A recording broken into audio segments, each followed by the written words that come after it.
जिन मस्जिदों पे हमले हो रहे हैं उन मस्जिदों को अचानक से अवैध बताया जा रहा है। तो ये सिलसिला तकरीबन 1 महीने पहले 6 मई को शुरू हुआ था और इसमें अगर सिर्फ उत्तराखंड की दरगाहों को जोड़ दिया जाए तो 24 के आसपास दरगाहें ऐसी हैं जिनमें मई से लेकर जून तक ये मामले हुए हैं। मैं तो यहाँ कुछ कहने नहीं आया हूँ, बल्कि मीडिया वालों से एक सवाल करना है। ये सब सुनने के बाद दिल पे हाथ रख के ये सवाल मैं पूछ रहा हूँ आपसे, क्या आपको गर्व है ये माहौल देखकर, या आप शर्मिंदा हैं? मैं तो शर्मिंदा हूँ कि आप मस्जिद की कमेटी के जो लोग हैं उनको ब्लैकमेल करते हैं, एडमिनिस्ट्रेशन उनको रात रात भर परेशान करता है, उनको प्रेशर बिल्डअप करता है और उनसे ये कहता है कि आप हमारे साथ में डेवलपमेंट प्रोजेक्ट के लिए कंप्रोमाइज़ कर लीजिए। पहले डेवलपमेंट का मॉडल ये होता था कि उसमें रिलीजियस प्लेसेस को अवॉइड किया जाता था और शॉर्टेस्ट रूट को लिया जाता था। ये सिर्फ डेवलपमेंट मॉडल या रोड वाइडनिंग मॉडल नहीं है। दलमंडी के बारे में सबको मालूम है कि दलमंडी पूर्वांचल के इलाकों में मुसलमानों का इकोनॉमिक इंजन है। 2000 दुकानें हैं जिनको डिस्ट्रॉय किया जा रहा है। एडमिनिस्ट्रेशन के लोगों ने कहा कि अगर तुम सरेंडर नहीं करोगे मस्जिद तो हम तुम्हारे ऊपर मुकदमे लगा देंगे। यही महीना क्यों चुना गया जिस दिन सुप्रीम कोर्ट बंद है, जिस दिन हाई कोर्ट बंद चल रहे हैं, वैकेशन बेंच में बहुत मुश्किल होती है स्टे ऑर्डर लेने में। जिस तरह से अदालतों ने अपना रवैया अख्तियार किया है और जिस तरह से जुल्म ढा रहे हैं, ये मुनसिफ नहीं है। तो ये सिलसिला तकरीबन 1 महीने पहले 6 मई को शुरू हुआ था और इसमें अगर सिर्फ उत्तराखंड की दरगाहों को जोड़ दिया जाए तो 24 के आसपास दरगाहें ऐसी हैं जिनमें मई से लेकर जून तक ये मामले हुए हैं। और सबसे बड़ा इसमें प्रॉब्लम ये है कि जिन मस्जिदों पे ये हमले हो रहे हैं उन मस्जिदों को अचानक से अवैध बताया जा रहा है और अवैध बताने की साजिश ये है कि आप मस्जिद की कमेटी के जो लोग हैं उनको ब्लैकमेल करते हैं, एडमिनिस्ट्रेशन उनको रात रात भर परेशान करता है, उनको प्रेशर बिल्डअप करता है और उनसे ये कहता है कि आप हमारे साथ में डेवलपमेंट प्रोजेक्ट के लिए कंप्रोमाइज़ कर लीजिए। सलमान साहब अभी ये बात कह रहे थे कि डेवलपमेंट प्रोजेक्ट को रोकना मुश्किल होता है। बनारस के दलमंडी में जो काशी विश्वनाथ मंदिर का गेट है, वहाँ से जो नई सड़क जिसके लिए वो प्रोजेक्ट बनाया जा रहा है वो एक सुनार गली है जिसका 100 मीटर का डिस्टेंस है, एक दलमंडी है जिसका 650 मीटर का डिस्टेंस है। लेकिन 650 मीटर की सड़क की गली को तोड़ा जा रहा है जिसमें 187 मकान हैं, जिसमें 5 मस्जिदें हैं। पहले डेवलपमेंट का मॉडल ये होता था कि उसमें रिलीजियस प्लेसेस को अवॉइड किया जाता था और शॉर्टेस्ट रूट को लिया जाता था। ये सिर्फ डेवलपमेंट मॉडल या रोड वाइडनिंग मॉडल नहीं है। दलमंडी के बारे में सबको मालूम है कि दलमंडी पूर्वांचल के इलाकों में मुसलमानों का इकोनॉमिक इंजन है। 2000 दुकानें हैं जिनको डिस्ट्रॉय किया जा रहा है। 5 मस्जिदें हैं जिनमें मस्जिद कमेटी के लोगों से मेरी बातचीत हुई जिसमें उन्होंने एक्सेप्ट किया कि एडमिनिस्ट्रेशन के लोगों ने कहा कि अगर तुम सरेंडर नहीं करोगे मस्जिद तो हम तुम्हारे ऊपर मुकदमे लगा देंगे। उनसे कहा गया कि तुम अपना अंजाम खुद भुगतोगे। तो ये जो पूरा मॉडल है इसमें कहीं कोई बेसिक प्रोटोकॉल्स फॉलो नहीं हो रहे हैं। रात के चोरों की तरह आकर मस्जिदों में आप नोटिस लगाएंगे। 13 तारीख की नोटिस होगी, पेस्ट करी जाएगी 17 तारीख को और 18 तारीख को बुलडोज़र इसलिए आ जाएगा क्योंकि उस दिन संडे होगा। और ये मॉडल सब जगह चल रहा है। जहाँ तक मैंने दलमंडी के कंपनसेशन की बात करी थी, तो कंपनसेशन क्या दिया जा रहा है? दलमंडी के दोस्त सभी उस पर अपनी बात रखेंगे, लेकिन कंपनसेशन किस चीज़ का है?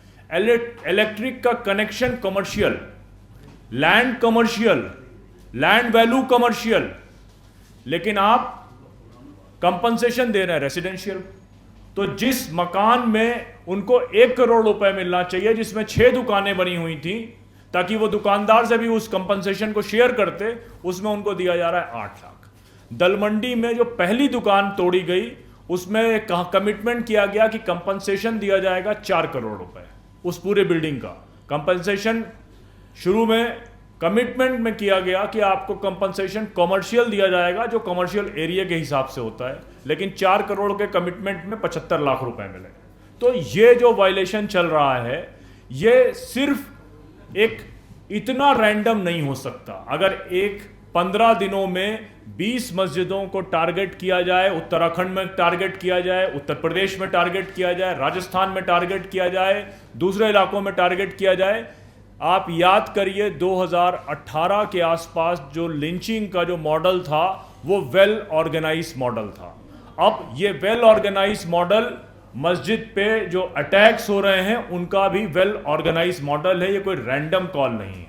आप हमारे बीच में संभल के लोगों ने अपनी बात रखी, गाजियाबाद में खोड़ा के इलाके में पर्सनल एनिमिटी में मर्डर होता है, उसके बाद इनकाउंटर होता है, फिर उसके बाप को जेल में डाल दिया जाता है, उसको वकीलों से मुलाकात तक नहीं करने दी जाती, लेकिन उसके साइड में जो वहां मदरसे चल रहे हैं उनको आप सील कर देते हैं। अब मदरसे सील किस बात पे किए गए किसी को नहीं मालूम। वो लोग भी बैठे हैं, वो भी अपनी बात रखेंगे। बाड़मेर से हमारे दोस्त मुजम्मिल अभी आए हैं, वो बाड़मेर के लोग अपनी बात रखेंगे। सिर्फ आपसे हम ये बात कहना चाहते हैं, अल्टरनेट मीडिया जो यहाँ मौजूद है, ये रैंडम लीगल प्रोसीजर्स का मामला केवल नहीं है कि किसी लीगल सेटअप में आपको डालकर मस्जिदें तोड़ी जा रही हों, मस्जिदें शहीद करी जा रही हों, मस्जिदें डेमोलिश की जा रही हों, बल्कि ये well organise, well structured, well planned right wing का अटैक है, और जुडिशरी जिसमें एक पार्ट है। यही महीना क्यों चुना गया जिस दिन सुप्रीम कोर्ट बंद है, जिस दिन हाई कोर्ट बंद चल रहे हैं, वैकेशन बेंच में बहुत मुश्किल होती है स्टे ऑर्डर लेने में। ये बहुत वेल प्लान है। आप जब सबकी बातें सुनेंगे और जब आप कंक्लूड करेंगे स्पीकर्स के बोलने के बाद, तो आपको ये आइडिया लगेगा कि ये वेल ऑर्गेनाइज अटैक है सिस्टम का रिलीजियस प्लेसेस के ऊपर, जिससे मुसलमानों को पहले एक इंडिविजुअल की लिंचिंग से जिस तरह से डराया जाता था, अब उसको इमोशनली, साइकोलॉजिकली उसके ऊपर मस्जिदों पर को गिराकर पूरी कम्युनिटी को अफेक्ट किया जाए, और ये कलेक्टिव पनिशमेंट का एक पार्ट है। Thank you. बहुत बहुत शुक्रिया आप हजरात का। ये दर्दनाक कहानियाँ सुनने के बाद, और न जाने कितनी और है, मैं यहाँ कुछ कहने नहीं आया हूँ, बल्कि मीडिया वालों से एक सवाल करना है। ये सब सुनने के बाद दिल पे हाथ रख के ये सवाल मैं पूछ रहा हूँ आपसे, क्या आपको गर्व है ये माहौल देखकर, या आप शर्मिंदा हैं? मैं तो शर्मिंदा हूँ। कहा गया भी, सलमान साहब ने कहा बहुत अच्छे जज हैं। हमें अच्छे जज नहीं चाहिए, हमें बुरे जज नहीं चाहिए, हमें वो जज चाहिए जो इस आइन की हिफाजत कर सकें। कहा यह जाता है और हमसे कहलवाया जाता है कि हमें बड़ा भरोसा है कानून के अदालतों पर, जो फैसले दिल को न माने वो फैसले नहीं होते। जिस तरह से अदालतों ने अपना रवैया अख्तियार किया है और जिस तरह से जुल्म ढा रहे हैं, ये मुंसिफ नहीं है। मैं बार बार कहता हूँ कि जो मुंसिफ है, जो जज है, वो अल्लाह का नुमाइंदा है इस ज़मीन पर।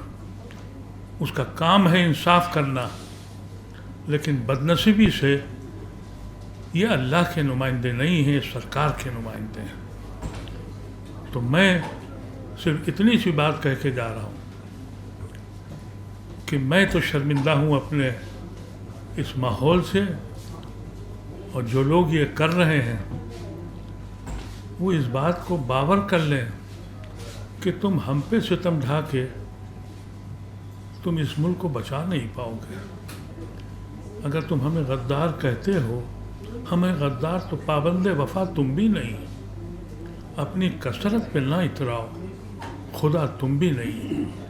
बहुत जल्द ये इल्ज़ाम होगा, लेकिन मैं मीडिया के लोगों से कहना चाहता हूँ, अपने सीने पे हाथ रखिए और ये वाक़यात सुनाइए। आपको इस ज़मीन पर ये जन्नत बनाना है या दोज़ख बनानी है या ज़हमत करनी है। इन चंद अल्फाज के साथ मैं मीडिया वालों से शुक्रिया करता हूँ और ऑर्गेनाइज़र्स का शुक्रिया अदा करता हूँ और वो सारे हजरात जो तशरीफ़ लाए हैं और लड़ाई लड़ रहे हैं। हर तरह से आपके साथ हूँ, आखिरी सांस तक रहूँगा और अल्लाह करे कि इनके अक्ल आ जाए, अपने मुल्क को रोज़ किस्तों में न मारें। ये एक वक्त आएगा कि यह कहा जाएगा कि हिंदुस्तान बड़ा प्यारा मुल्क था, अब यह कितने हिस्सों में बट गया।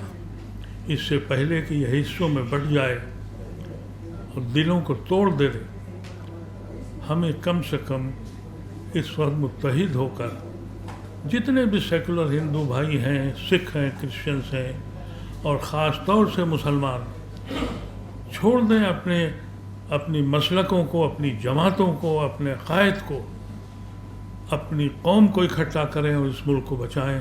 इन अल्फाज के साथ बहुत बहुत शुक्रिया।